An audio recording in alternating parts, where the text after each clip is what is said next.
asosan yoshlarimiz o'tiribmiz. Biz 18 gacha maktabda o'qiymiz. Maktabda o'qib yurib, yo maktabda o'qimay, yo bir kasb hunar qilmay, 18 da shunday qafasdan chiqqan qushday, bo'ldi, qutuldi deb hech yo qo'lida hunari yo'q, yo ilmi yo'q bo'lib 18 yil umrimiz o'tib ketmasin. Maktabda o'qish bilan birga ilmni yaxshi o'qiylik, bitta narsani ushlaylik mahkam. Yoki bir kasb hunarni ushlaylik. 18 ga 17 ga kirgan odam o'zi shariatda ota-onasini boqish kerak. Otasi 40 ga kiradimi, 50 ga kiradimi? Vazifa bunga yuklanadi. Chunki balog'atga yetadi, kuchga to'ladi. 18 yil yurib, 18 dan keyin endi ota meni boqasiz, endi uylaysiz, yo'q berasiz deb bir dangasalik qilib, bir qo'polroq aytsa 2 millionlik ishga kirib olib, borib kelib telefonda o'ynab yurgan bilan bo'lmaydi. Aslida ishlaylik. Nimaga? Chunki xo'p 18, 20, 25 gacha otamiz uylab bizni boqib turishligi mumkin o'zini sarmoyasi bilan. Lekin ertaga uylanganimizdan keyin, bola chaqali bo'lganimizdan keyin nima bo'ladi? Orzularimiz qayerga ketadi? O 18, 19 da qilgan orzularimiz. Men uylansam, ayolimni uyga o'tkazaman, zo'r boqaman, bolalarimni o'qitaman. Uning uchun nima kerak? Soqqa kerak. O'zlaring tillayni gapiryapsiz-da. Pul kerak uning uchun. Pul topishlik uchun ishlash kerak. Bolalarni o'qitishlik uchun, ahloqli chiroyli qilib bolalarga ta'lim beradigan qilib qo'yishlik uchun pul kerak. Pul bo'lmasa nima qiladi? U bitta bolali bo'ldi, ikkita bolali bo'ldi, to'pikka kiryapti, qiyinchilikka kiryapti, barisani ko'rmagan ishiga qolmayapti, pul ketyapti. Endi soddaroq qilib gapiryapmiz buni. Nima bo'ladi? Haligi bitta ayoli bilan bir yil ikki yil yashagandan keyin siz enaga ishga kiring, men menaga ishga kiray deb turib, tirikchilik g'ami ko'paygandan keyin iloji yo'q. Shu narsa boshga tushadi. Bolalar o'ldi cho'lda qoladi. Ayol ishlab kelib ertaga oyligi bundan ko'payib ketsa, muammo kelib chiqadi. Haligi orzu havaslari chekkada turish tugul, og'zini balandroq ko'tarish, so'zini balandroq ko'tarish orzu bo'lib qoladi unga. O'shanga yigitlar makam ishlaydi. Qattiq bo'linglar. Payg'ambarimiz sollallohu alayhi vasallam dangasalikni mutlaq qaytarganlar. Hazrat Umar radhiyallohu anhu biror kishini yaxshi ko'radigan bo'lsalar, kasb hunari bormi derdi. Yo'q desalar, gaplashmay qo'yardi. U kishining nazaridan qolardi o'sha odam. Hunari yo'q, mehnati yo'q, savdosi yo'q odam.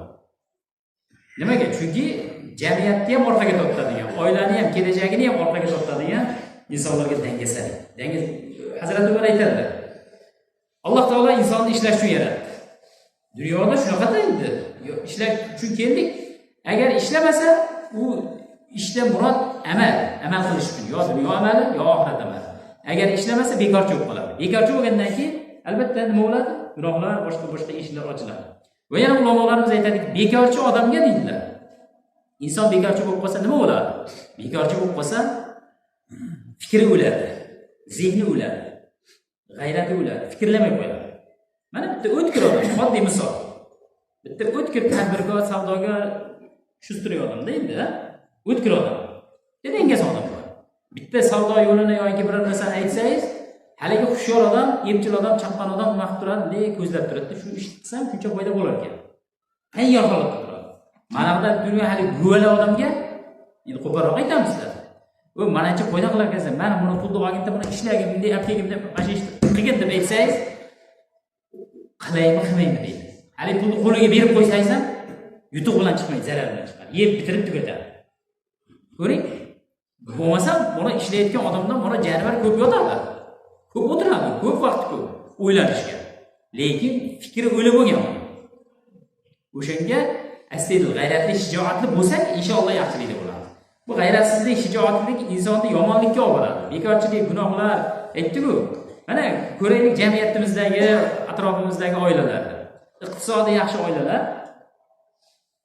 oilasi yaxshi, bolasi yaxshi, atrofdagilarga foydasi yetadi. Chiroyli hayot kechiradi. Birovdan til qisilmaydi. Iqtisodiy yomon oilalar, hozir aytgandek, dangasalik qilib xotinni ishga jo'natadiganlar, xotinning puliga qarab turadiganlar, ota-onasini o'zi 30 ga kirsa ham pensiyasini kutib turadiganlar, qaraymi, yo uyida gap o'tmaydi, yo bola chaqasiga gap o'tmaydi. Shu yuraveradi dangasalik qilib. Bu narsalardan yoshlar hushyor bo'laylik, ishlaylik. Endi bu ishlash degani dunyoga muhabbat qo'yish degani emas-da. Bu dunyoga muhabbat qo'yish degani emas. Ishlash degani halol ishlab, bola chaqani chiroyli tarbiyalab, o'qitib, undan ortqizgan narsalarni yaxshi ishlarga sarflashlik, mana shu ishlash bo'ladi. Endi dunyoga muhabbat, ba'zi bir odamlar bor, ishlaydi, pul topadi, kerak bo'lsa ishlatib tashaveradi, qayga bo'lsa. Ehsonlar qilib berib tashaveradi. Ba'zi bir odamlar bor, puli bor yoki puli ozgina. O'sha oz pulini ham qisib qimtadi. Bola chaqasidan ham nafaqasidan qisadi. Bu odam ana shu dunyoga muhabbat qo'yish deyiladi o'sha. Dunyoga muhabbat qo'ymagan holatda astaygil bola chaqalarimizni yaxshi yashashlik uchun harakat qilsak, inshaalloh yaxshilaydi.